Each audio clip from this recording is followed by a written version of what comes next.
Mga minamahal ko, tayo na po ay mag-aral ng salita ng ating dakilang Diyos. Tayo po ay tumayo na. Mga minamahal, pagbibigay galang po natin sa salita ng ating mahal na Panginoon Kristo. Dadalhin po na itinalagang mga ngaral ng ating mahal na Panginoon, ating beloved ordained preacher, Fred De Asis.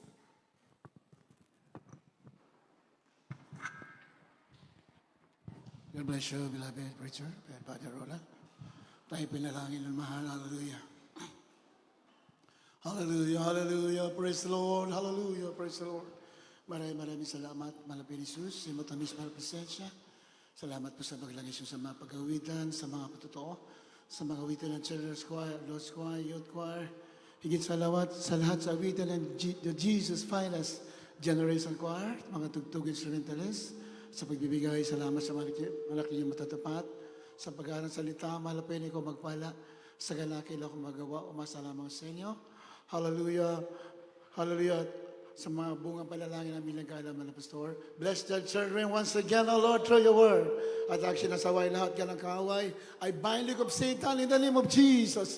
Di mo sabihin pandaw sa puso yung Spirit, I command you in Jesus' name. Cast out, right now, in the name of Jesus. In the name of Jesus. Amen and amen. The highest praise, glory, and honor to our loving Savior, our Lord Jesus Christ. We remember and cherish the blessed preachings and teachings of our dearly beloved parents in the Lord. Greetings to the beloved Almeida family, beloved preachers, beloved brethren and visitors. At of course, ganun sa mga beloved in-laws, ating beloved Minister Pogs, beloved Mami Esther and Company. God bless you po, Mami and Company. Sa ating mga webcast viewers, sa mga baguhan datihan, mga awet, at sa inyong lahat, ating ginigiliw ng mga kapatiran, magandang hapon po, puri naman na Pinoon. Kindly read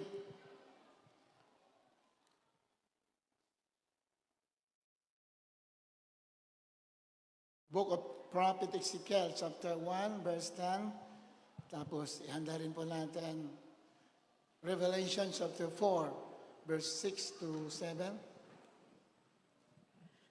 Aklat ni Propeta Ezekiel, Kabanatang 1, Talatang 10. Tungkol sa anyo ng kanilang mga mukha, sila'y may mukhang tao, at silang apat ay may mukha ng leon sa kanang tagiliran, at silang apat ay may mukha ng baka sa kaliwang tagiliran. Silang apat ay may mukha rin ng agila. Amen. Ito po'y pangitain vision ni Prophet Ezekiel. Nakita niya yung four-faced creature, nilikha na apat na mukha. Nakita ni Prophet Ezekiel. Then, after 800 years, katapos ng 800 taon, nakita muli ni Apostol Juan yung pangitain na yon. Revelation chapter 4, verse 5 to 7. Kindly read. Sa aklat ng pahayag, 4, 6, 7. At sa harapan ng luklukan ay wari na may isang dagat na bubog na katulad ng salamin. At sa gitna ng luklukan at sa palibot ng luklukan ay may apat na nilalang na buhay na puno ng mga mata sa harapan at sa likod. 7. At sa unang nilalang ay katulad ng isang leon, at ang kalawang nilalang ay katulad ng isang goyang baka, at ang ikatlong nilalang ay may mukha na katulad ng isang tao, at ang ika-apat na nilalang ay katulad ng isang agila na lumilipad. Amen. At ang unang nilalang ay katulad ng isang leon. Ito po'y hindi literal, minamahal. Most of the prophecies in the Bible are not literal. They are metaphorical or symbolic.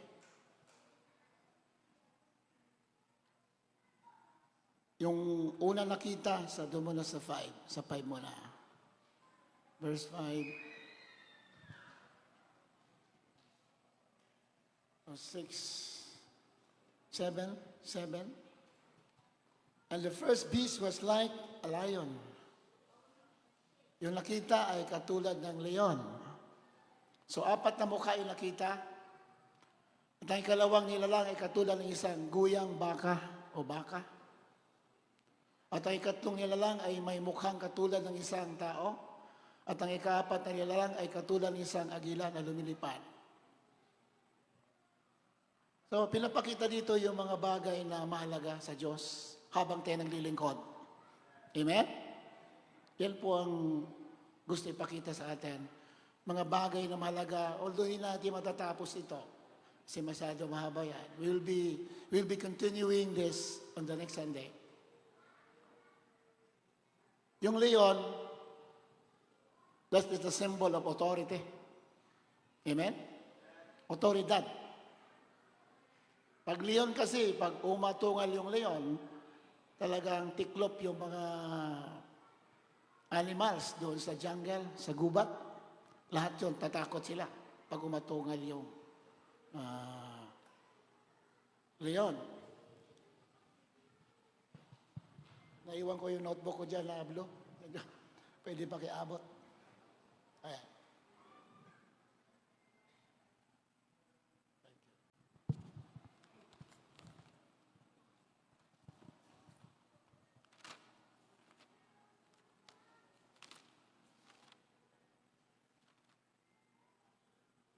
The lion speaks of authority.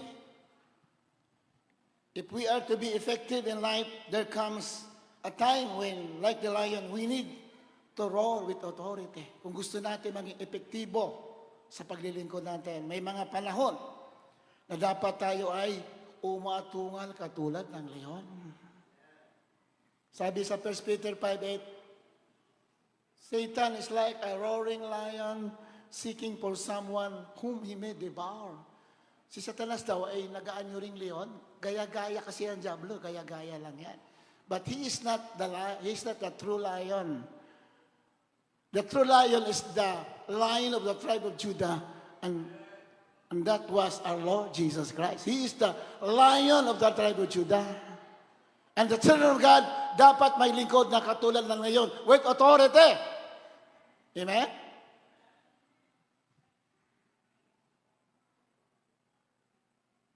So these creatures na nabasa natin, itong mga nilalang, serve a much prodigal purpose for us. For in them we see how we should serve and worship God on earth,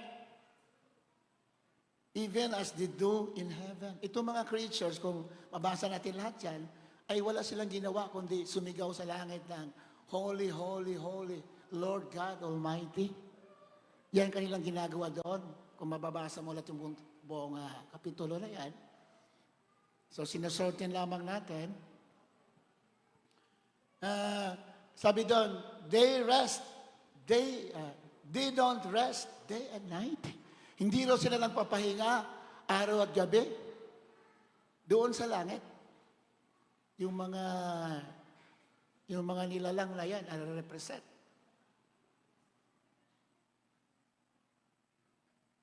So ito, nagpapakita sa atin, for in them we see, sa makita nila, nakikita natin, na paano tayo maglingkod at magsamba sa Diyos dito sa lupa, katulad nila sa langit. Diba nga sabi ng Biblia, thy will be done on earth as it is in heaven. Yung kalooban ng Malapinon, magawa sa lupa, katulad sa langit. So, ang mga nilalang sa langit, wala nang ginawa kundi magsamba, magpuri sa ating mahal na Panginoon. Amen? Kasi He is a terrible God. Wala ka masasabi. Lahat nasa Kanya na. Kaya walang katapusan natin pagpupuri. Nasa Kanya ang tagumpay, pagpapala, victory, honor, blessing, glory, and power belong to our Lord Jesus Christ. He has all the authority and power. And that authority and power was delegated to the children of God. Delegated. Pag sinabing delegated, ayan, ibinigay. Diniligate sa atin.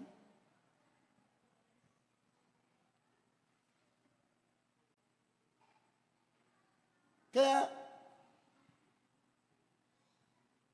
yung panahon ni Joshua sa yung successor ni Moses, sabi niya, siya'y sumigaw na malakas nung araw eh. Kasi yung mga tao, mga Israelites, sumasamba na sila sa mga Diyos-Diyosan. Despite na maraming himala pinakita sa kanila kay Moses bago sila nakarating sa lupang pangako.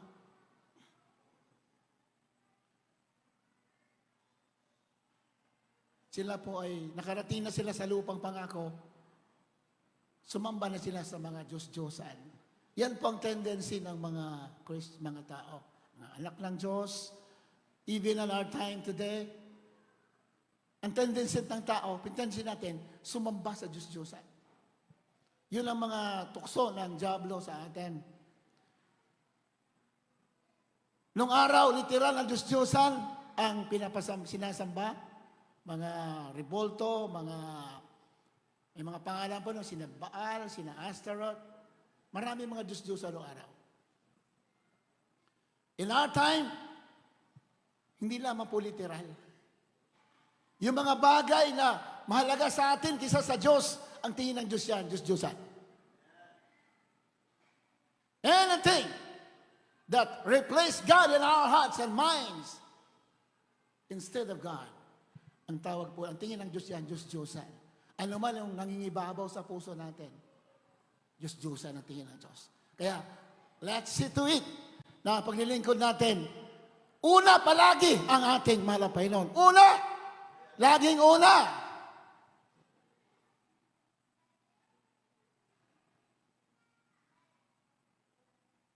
Sabi ni Joshua, as for me and my house, we will serve the Lord. Nagsalita siya na may otoridad, may impact. Sa ganang akin at sa aking sambahayan, maglilingkod ako sa Panginoon. Dapat ganun tayo. Dahil ang kaaway, gusto alisin ang ating puso at isip sa Diyos at ilagay sa mga bagay dito sa mundo. Kaya let's speak with authority. I will serve the Lord no matter what. Kahit ano mangyari, Diyos ang una para sa akin. Kaya meron tayong declaration. Alapakan natin malapit ng declaration. Mahalaga po yung declaration eh. Declaration. You declare. Dahil ang ating bibig may power yan. May kapangyarihan ng bibig natin. Anong binabanggit natin? In-honor ng Diyos yan. If we declare something with faith, in-honor ng Diyos. Kaya, magsalita tayo na magsalita ng pananampalataya. Dahil, ang Diyos natin, He is the God of all possibilities. Lahat ng bagay, kaya niyang gawin. So, ang unang nakita ay leon. At ang unang nilalang ay katulad ng isang leon. So, lion speaks of authority. Nung araw minamahal, yung kaaway nung araw kasi ang labanan, hindi naman spiritual eh. Most of the time, ang labanan talaga yung tao sa tao. Ngipin sa ngipin sa lumang tipan. Nung napaligiran na yung Judah nung araw, yun po yung capital city ng Judah. Yun po yung dalawa kasi nahati yung kingdom ng Israel nung araw. Judah at saka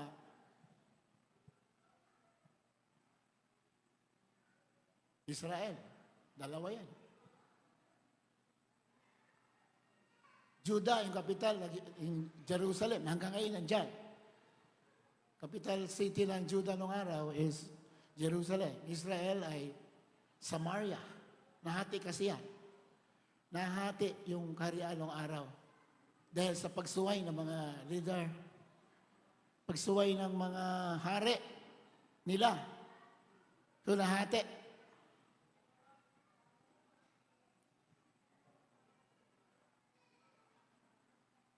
So, ang nangyari dyan sa ikalawang hari 13-14, dito natin makikita yung authority.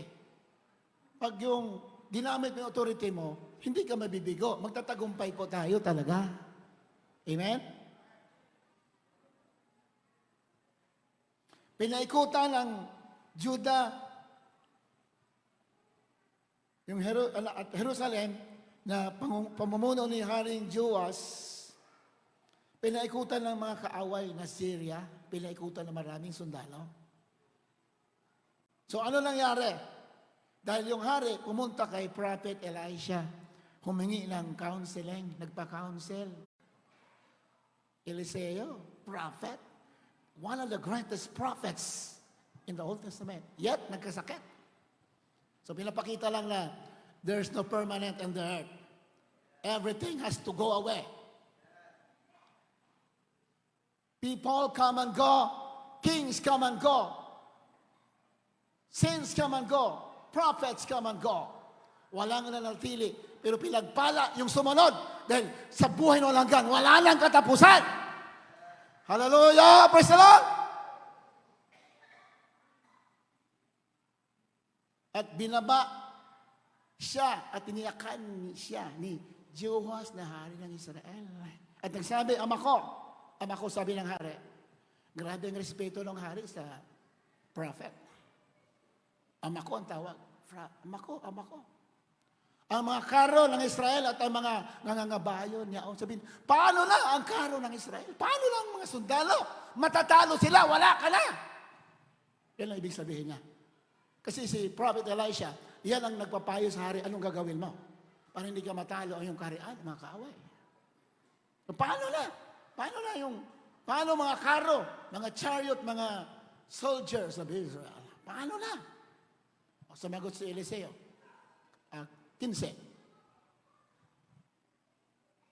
At sinabi ni Eliseo sa kanya, kumuha ka ng busog at mga pana, at siya'y kumuha ng busog at mga pana.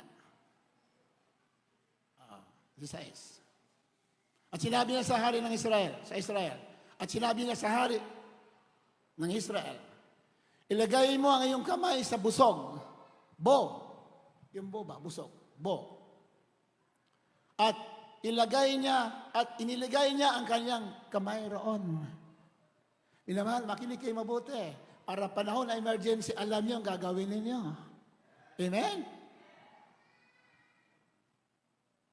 At inilagay ni Eliseo ang kanyang mga kamay sa mga kamay ng hari. O sige, ilagay mo yung pana, pati busog, at inilalayan ni Prophet Elisha, hinawakan yung kamay. 17. At kanyang sinabi, buksan mo ang dungawan ng dakong silanganan. At binuksan niya. Nang magagayon, sinabi ni Eliseo, magpahilagpos ka. Sabihin, sige, pakawalan mo isang pana. Kasama yung kamay ni Prophet Elisha. At siya'y nagpahilagpos. At yan sinabi, ang pana nga ng pagtatagumpay ng Panginoon. Sa mga katuwid bagay, ang pana ng pagtatagumpay sa Syria, kalaban kasi nila Syria. Pinapaikutan sila ng si Haring Joas, King of Judah. Pinapaikutan yung kaharian ng mga sundalo, napakadami. There are 100,000 of them. Pinapaikutan yung Judah. Kaya sabi ni Elisha, sige, pakawalan mo yung pala. At nung buksan mo yung bintana, pakawalan mo. Yan daw ay pana ng pagtatagumpay sa Syria. Alapakan natin, malapinan. Sapagkat iyong sasaktan ng mga taga-Syria sa Apek hanggang sa iyong mga lipol. 18. At yan sinabi, tingnan mo ang mga pana at tinignan niya ang mga yaon. Mayroon pang naiwan pana. Maraming isa lang yung pinakawalan. Yan ang istorya dyan. At maraming natira pang pana. Tingnan mo. At tinangnan. Tangnan mo, hindi pala tinan. Tangnan. At tinangnan niya ang mga yaon. Mayroon na naiwan na pana. Hindi ko nakita. Yung bata na nakikita.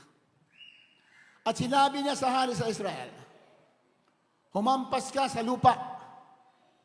Humampas, bisin, magpana ka ulit sa lupa. Pakinggan niyo mabuti. Dahil malaking aral ito sa atin.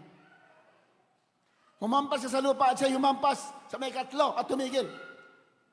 Nagpana sila ng 3 sa lupa. Unang pana ay sa bintana, palabas, sa ere. Kung sabi lang, propeta, pumana ka uli. Kasi maraming pangtana na tira. 3. Oh, walang sinabi sa pumana ka uli. Ang ginawa ng hari, humampas, at siya'y humampas sa na may 3 at tumigil. 3 beses siya pumana sa lupa. 3 pana. O, anong nangyari? 18, 19. At ang lalaki ng Diyos ay nag-init sa kanya, nagalit yung propeta kay Haring Joas. At nagsabi, at ang lalaki ng Diyos, yung prophet, si Elisha, ay nag-init, nagalit sa kanya. At nagsabi, marapat nga sana na iyong hampasing makalima o makaanim. Dapat dinamihan mo yung pagpala mo sa lupa. At ang lalaki ng Diyos, yun. Tuloy, 20. Sinaktan mo nga ang Syria hanggang sa iyong malipol. Kaya't ngayon, sasaktan mo ang Syria na may 3 lamang. Tinan mo? Sabi, bakit? Ang dami mong pala. Bakit 3 lang ang binitawan mo? Dapat dinamihan mo. Ano ibig sabihin na time? Pag nalalangin ka, damihan mo. Malapakan natin, malapakan. Pag nasilita ka na may otoridad, damihan mo. Malapakan natin, malapakan natin. Hallelujah! Kaya nagalit yung prophet kasi 3 beses mo lang matatalo yung kaaway mo. Hindi mo sila malilipol ng lubusan. 3 beses pinakawalan mo, 3 pala lang. Dapat dinamihan mo. So that was symbolizes authority. Pag nagsalita tayo ng Word of God, damihan natin, ulit-ulitin natin, para tuluyang malipol ang kaaway natin. Hindi tao ang kaaway natin, mga demonyo, masamang espiritu. Gagawin kang mahina, gagawin kang mahirap, gagawin kang may sakit. This are the work of Satan. Pumala ka, damihan mo, para lubusang malipol ang kaaway natin. Fight a good fight with faith. Fight with authority. Gamitin mo yung Diyos na sumasayo. Sumasatin ba ang manapinan? Sumasatin ba? Definitely. God is with us. If God is with us, who can be against us? Sino laban sa'yo? Pakibasa. Colossians chapter 1 verse 27.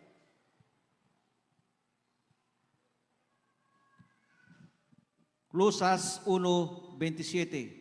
Nasa kanila yung minagaling ng Diyos na ipakilala kung ano ang makayamanan ng kalwatian ng hiwagang ito sa gitna ng mga hintil.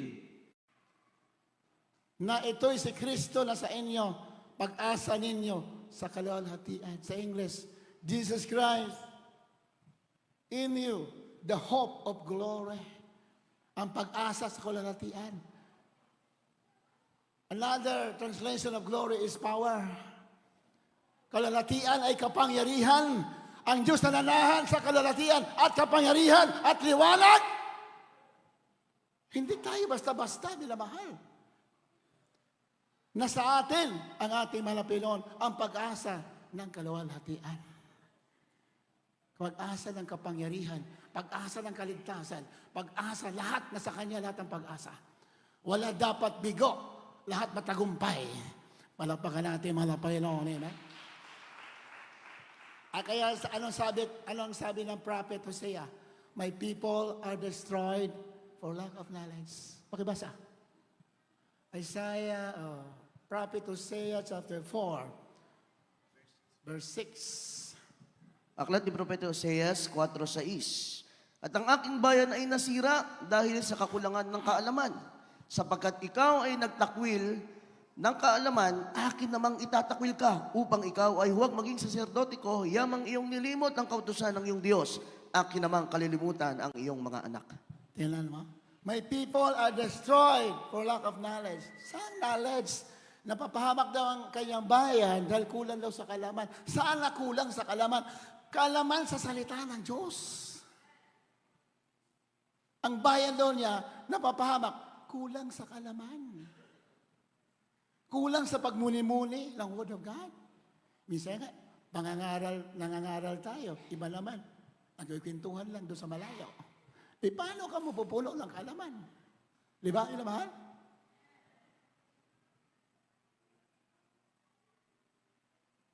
Ang aking bayan, my people are destroyed for lack of knowledge.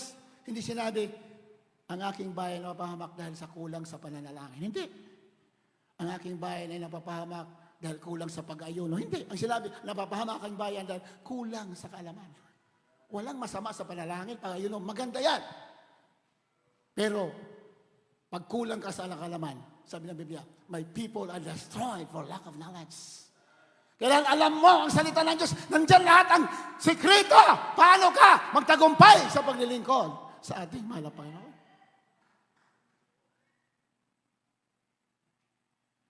2 Peter chapter 3 verse 18. Kailangan na natin lumago sa kaalaman.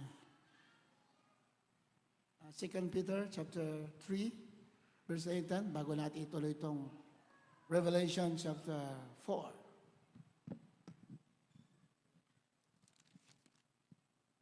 Ikalawa Pedro 3:18. Dapat magsilago kayo sa biyaya at sa pagkakilala sa ating Panginoon at tagapagligtas na Jesucristo. Sumakanya nawa ang kalulatian ngayon, magpakilanman siya nawa. Datapwat magsilago kayo sa biyaya at sa pagkakilala sa ating Panginoon at tagapagligtas na si Jesucristo. Sumakanya nawa ang kalulatian ngayon at magpakailanman siya nawa. But grow in grace and in the knowledge of our Lord and Savior, Jesus Christ. Paano ba tayo lalago sa kalaman? O paano tayo lalago sa biyaya at sa kalaman sa ating mahal sa Kristo? Paano tayo lalago? Sa Word of God. Nandito lahat sa Kanya ang salita. Paano mo gagawin? Paano ka lalago sa Kanya? Kaalaman ng ating malapinod. In His Word. Nandyan lahat ang karakter ng Diyos. Anong gagawin niya? Anong magagawa niya? Lahat nandyan. So let us grow in grace and in the knowledge.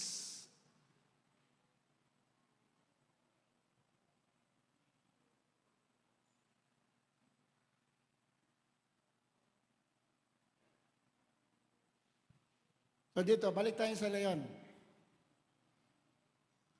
Balik tayo kay Elisha. Nagalit si Prophet Elisha kay King Joas, dahil ang daming pala, 3 lang ipinala.